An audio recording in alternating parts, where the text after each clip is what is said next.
Hello, I'm Tim Churchill, and I'm here with Lawrence Novak, the Republican candidate seeking election to the Massachusetts House of Representatives of the 9th Plymouth District.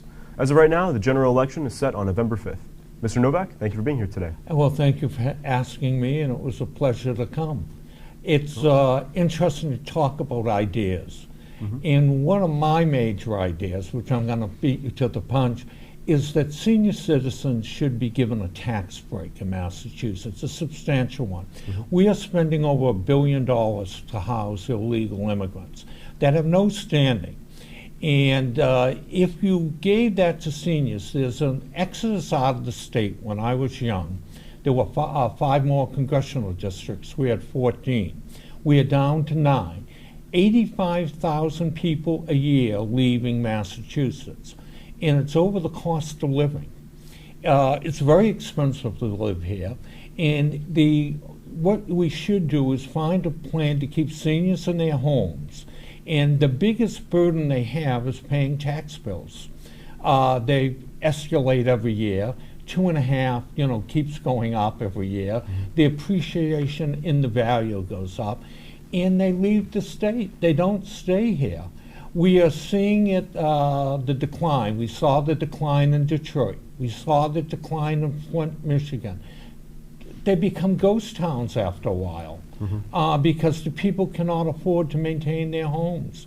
So one of the proposals I would introduce would be to cut senior taxes to 50% when they turn 65 on their primary residence and freeze the tax. So if you paid $4,000, you'd pay $2,000 the remainder of your life if you stayed in that house.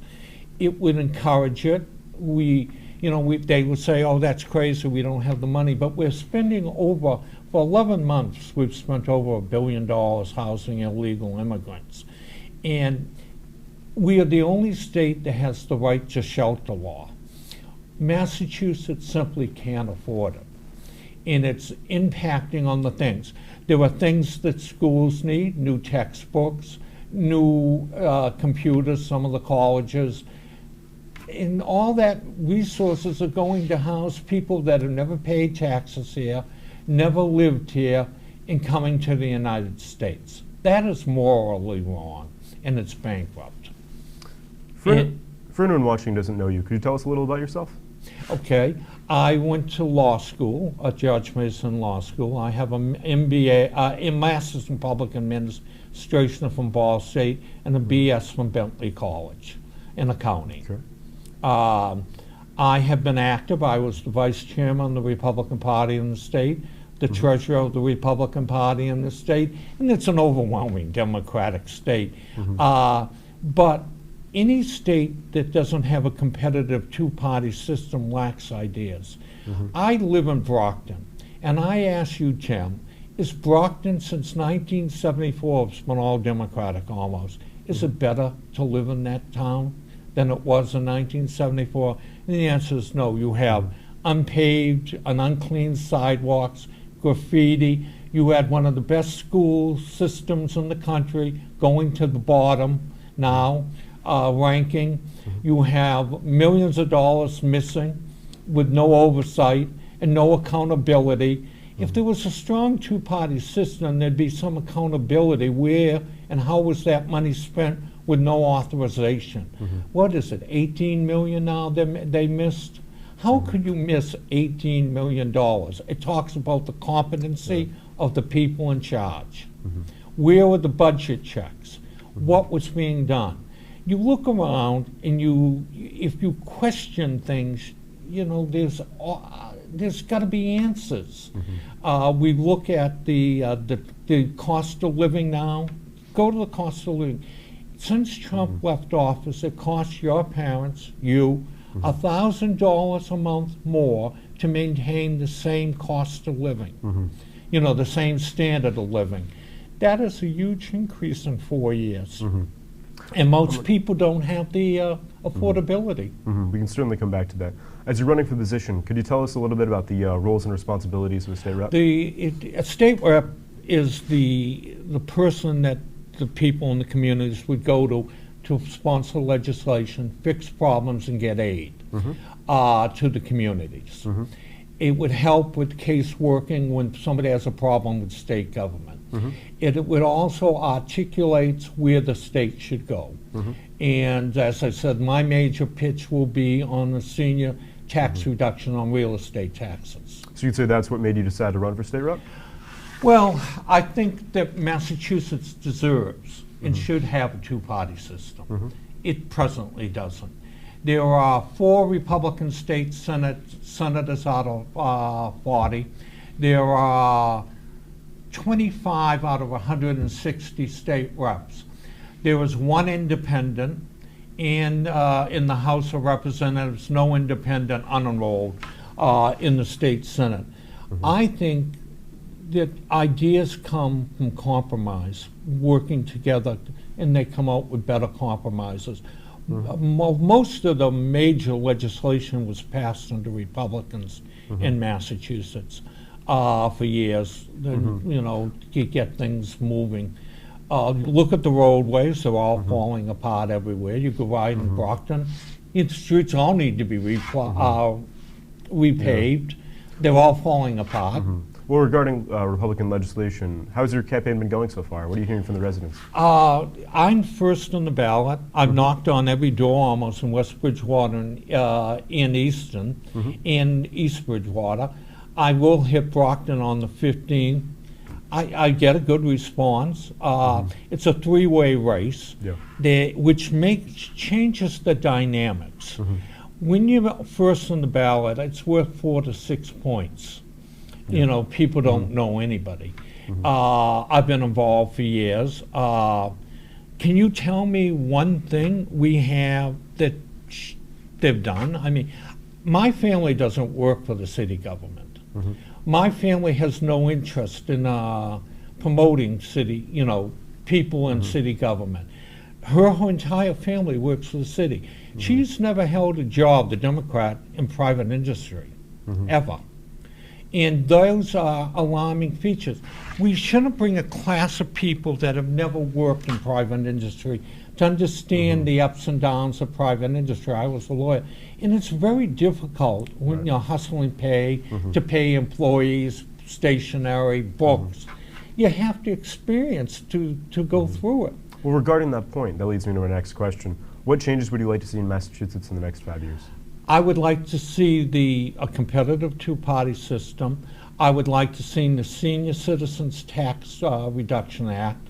I would like to see us address the 85,000 people a year are leaving the state over the cost of living.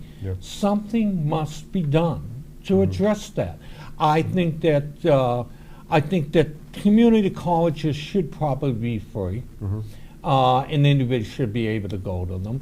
I think that tuition should be frozen at state colleges because the cost of education is getting crazy. I mean, when I went to law school, it was $1,250, I think, a semester. Now it's $60,000 a semester.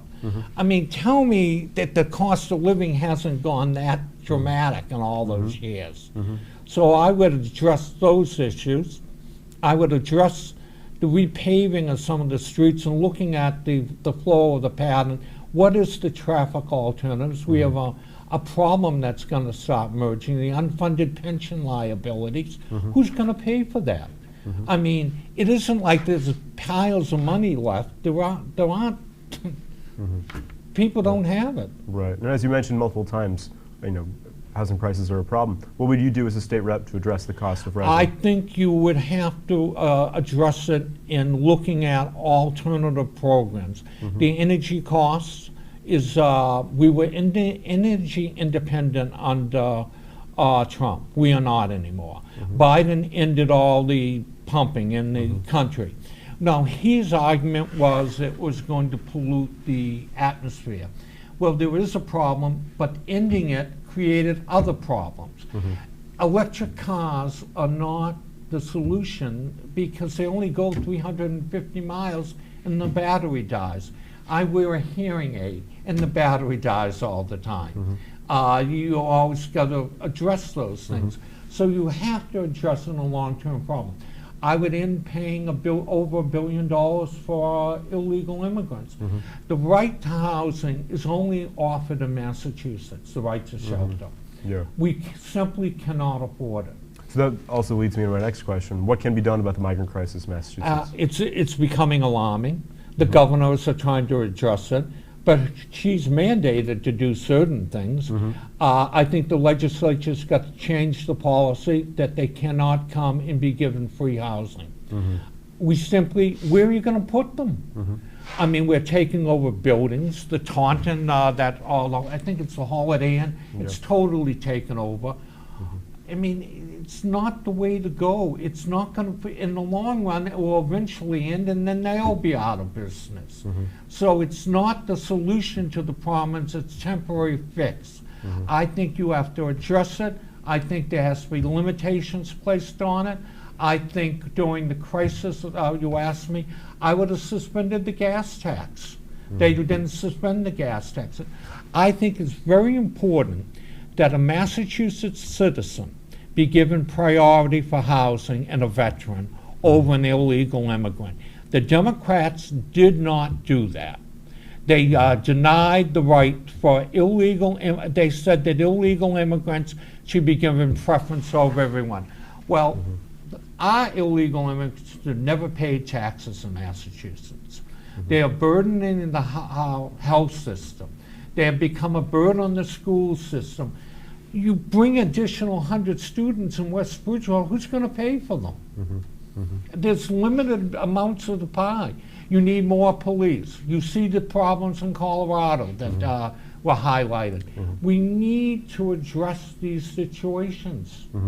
Well, about addressing these things, are there any ballot questions on this year that you Yes, have a strong opinion about? there are. Not on the housing, but there are ballot questions on.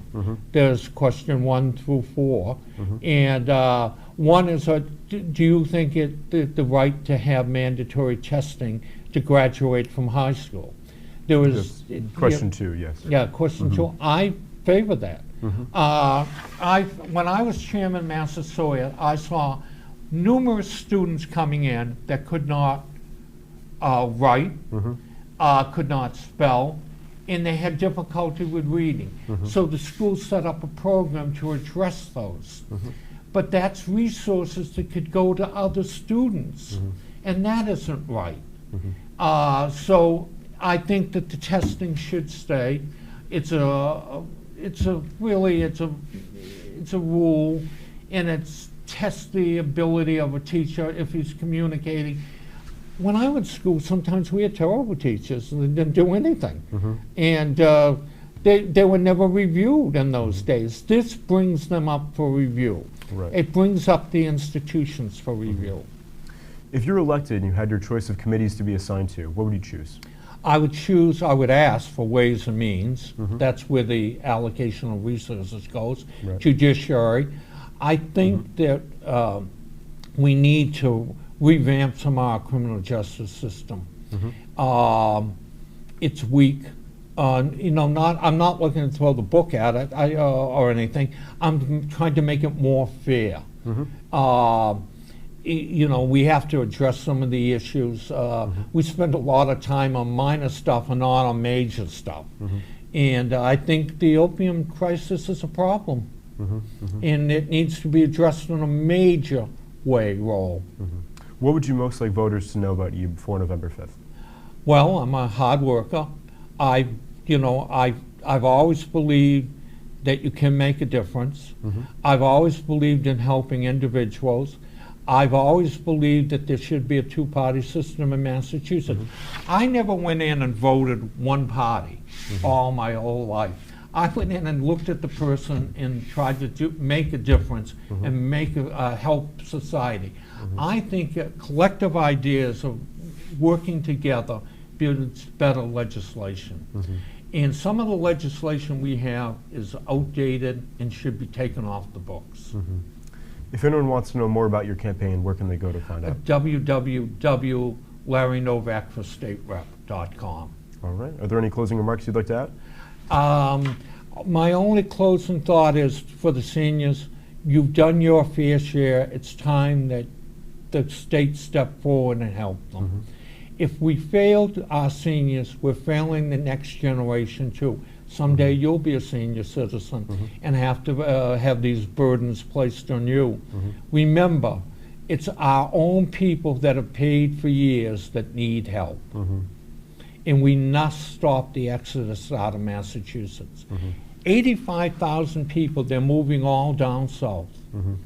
And this will be a no land up here. And we need to address that. All right, Mr. Novak, thank you for being here. Thank you. It was nice to meet you. Nice to meet you.